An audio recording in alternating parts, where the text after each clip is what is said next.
You're stuck at home in quarantine. 5 o'clock.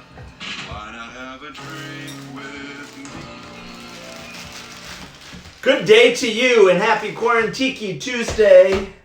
Hope you're doing well. Looks like we have Amy Tobin in the chat. How are you doing, Amy? Good to see you. Shout out today to my niece Caitlin, who turned 13. Happy birthday, Caitlin, now a teenager. I think they're having a fun beach day down at the Jersey Shore. And here we are, another day, another Tuesday. I had an experience this morning that was, I think, a bit of a parable for these times. So back in March, my car, the check engine light came on. Super annoying. And it coincided with the month when I needed to get my car inspected. Also super annoying.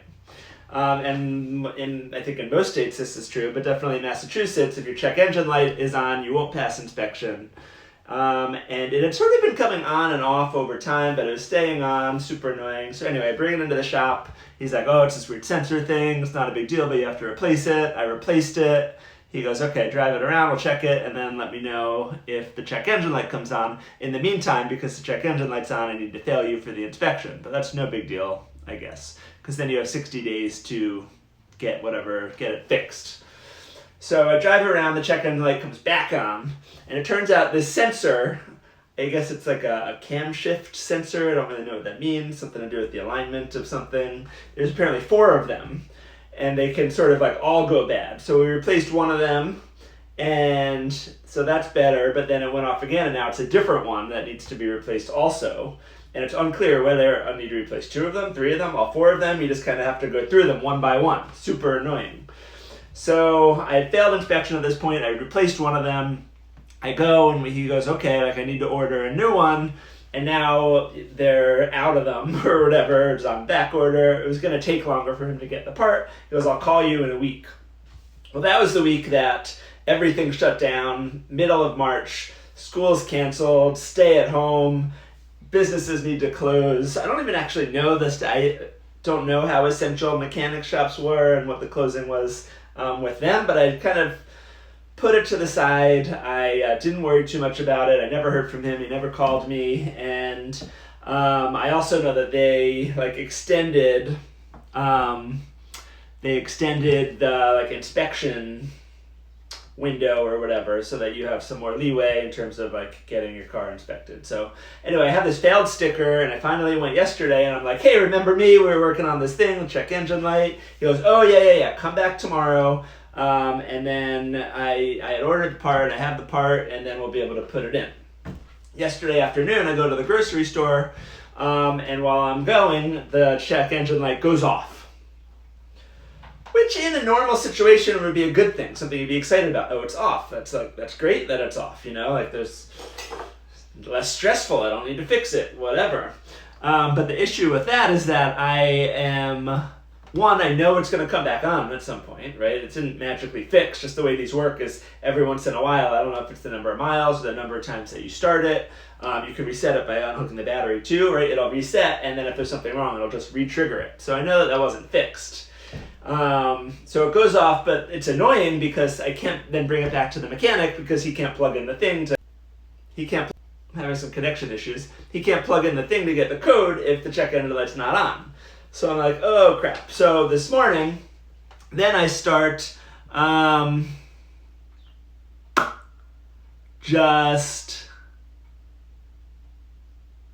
like, okay, I'm supposed to come back today in the morning and drop off the car so we can fix this part, but I need to trigger the check engine light. So I'm like, all right. So I do a quick Google. I'm like, how does it trigger? And I read, and it goes, within 100 miles, it should run through everything. Some cars it's 50. So I'm like, okay, I just need to drive this car around until the check engine light comes back on.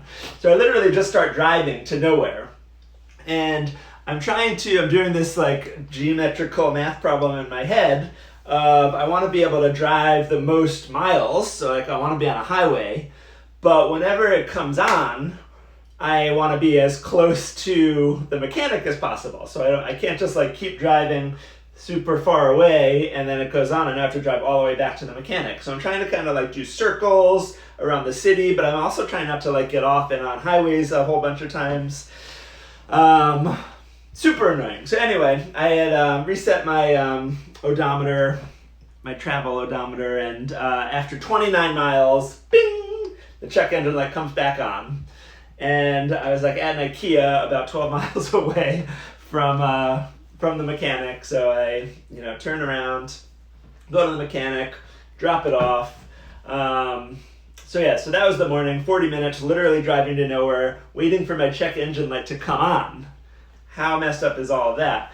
And then a couple hours later, the mechanic calls me and he says, oh, I've looked all over. I remember ordering it. I can't find the part. I need to order a new part. So he's like, you can come pick up your car and it'll be in, by the end of the week. So bring it in next Monday and I'll have it and then we'll be all set. So all of that for nothing.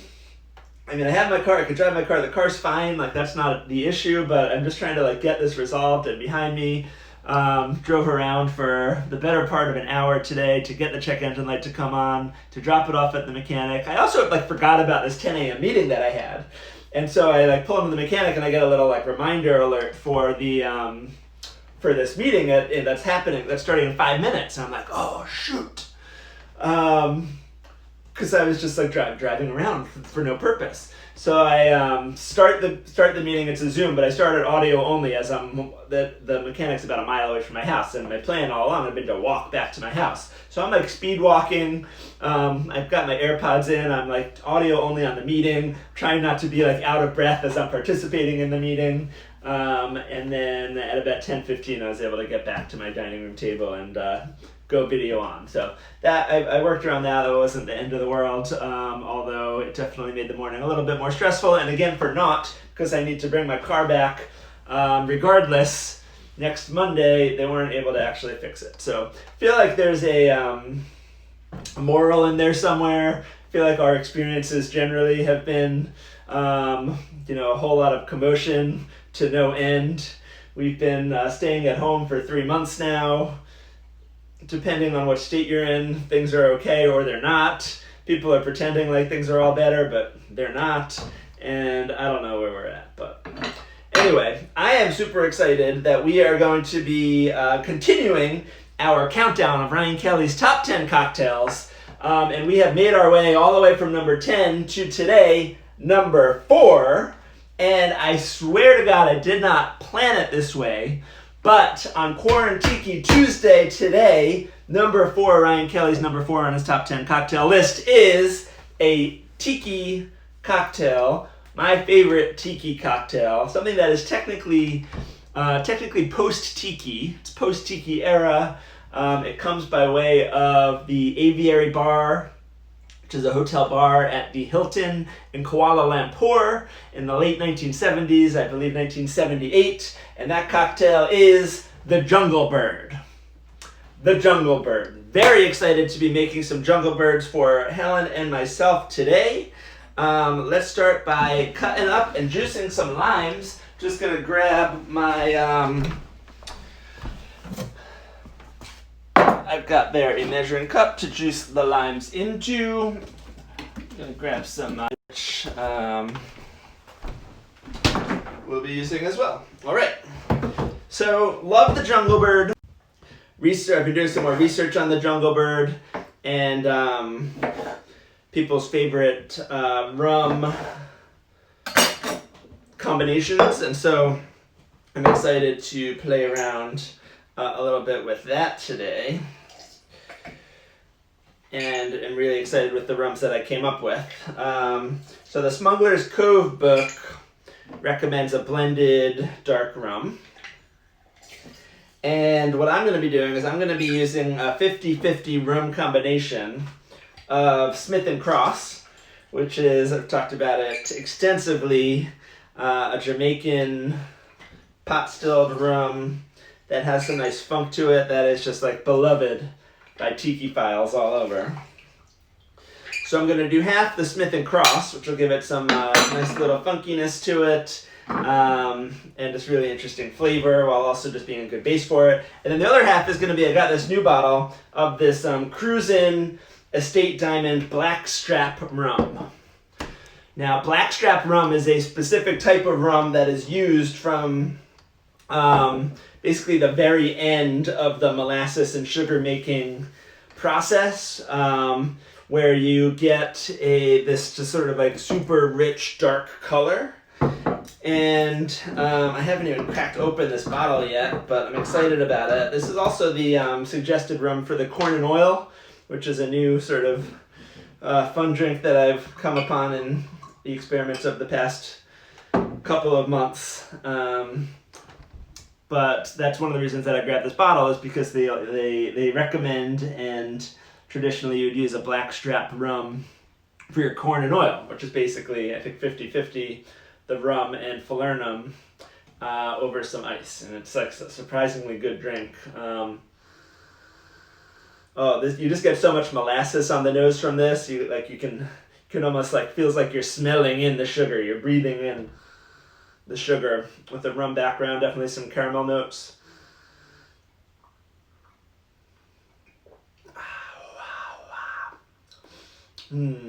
Oh, there's I just some like deep. Tastes like your the caramel. I don't think I've ever had a spirit with such strong caramel flavors than this. It's like I'm actually just like eating a candy bar that has a layer of caramel on it. Wow, that's amazing.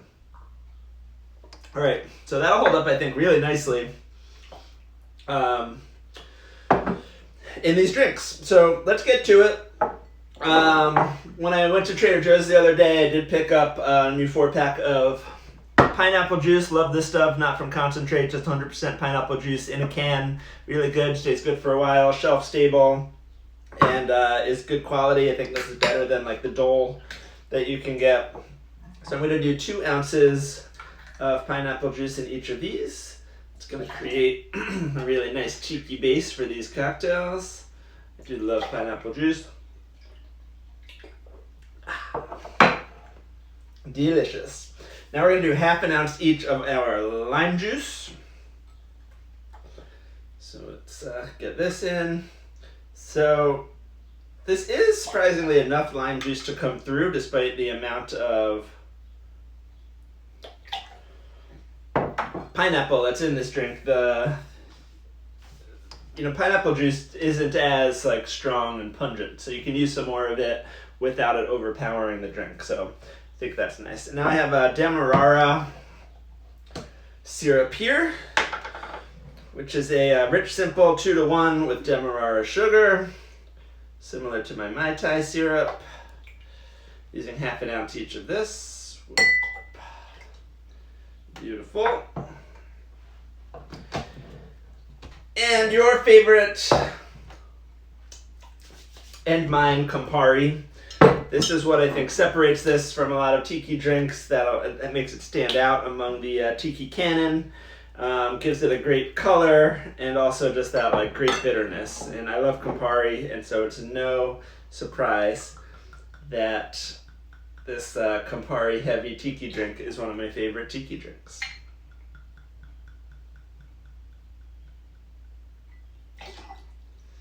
Three-quarters of an ounce in each of the Campari. And we're going to do 1.5 ounces of rum. And so what I'm going to do is I'm going to do 3/4 of an ounce each of my 2 rums in each of these. So I'm going to do 3/4 of an ounce of my Smith & Cross.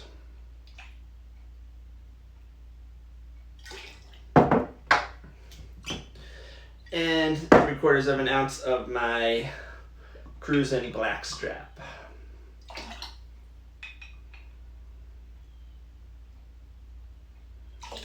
This is going to, I think, really help it stand up to the Campari, too. Really excited for this rum breakdown here. Okay, it is time for ice and mixing. So, what I'm going to do is I'm going to take a couple of full cubes in each one. And And then I'm going to do a quick crush of about 4 cubes here. Let's do 5. Again, if you're getting into the ice hammer, you're not pulverizing, you're just trying to give it a good crack. When I started with the ice hammer, I would just go too much, too aggressive, and then you just get tiny ice chips. It's not what you want. You want some good crushed ice.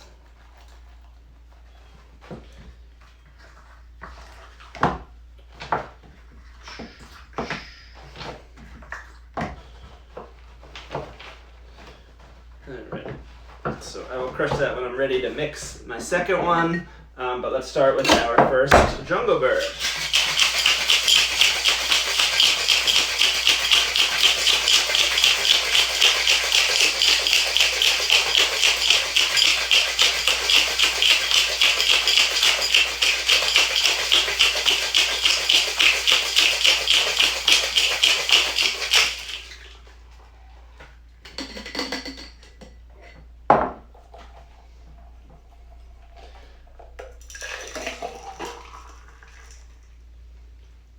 Look at that beautiful color from the Campari and from that dark rum. That gives it that nice, just deep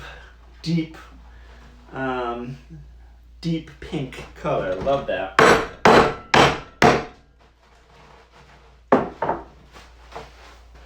And let's do number 2.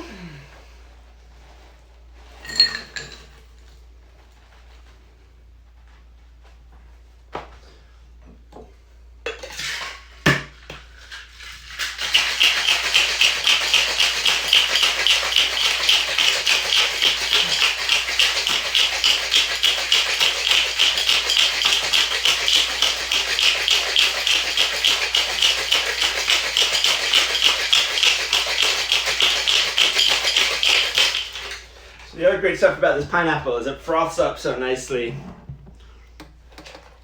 Right there. Thanks, great shaking. Thanks for the compliment, Amy Tobin.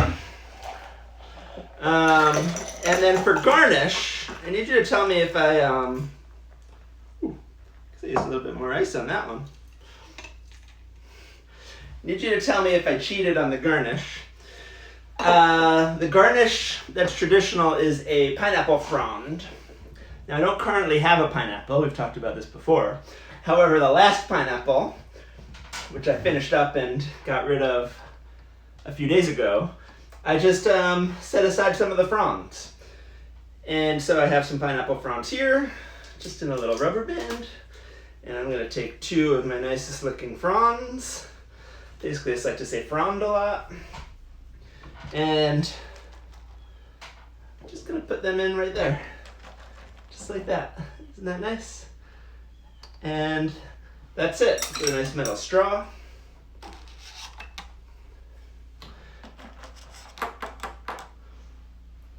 And here we have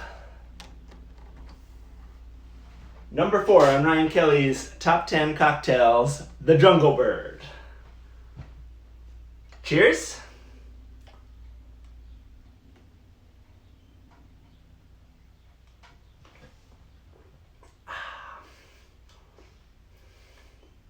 Ooh.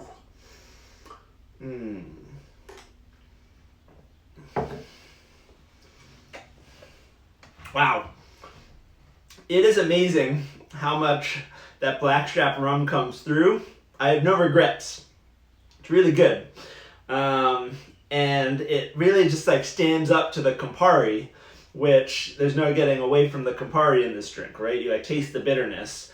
But the caramel and the sort of deep, rich flavor from the Blackstrap rum is just really interesting, really good balance, and wow, I really like that rum combination a lot.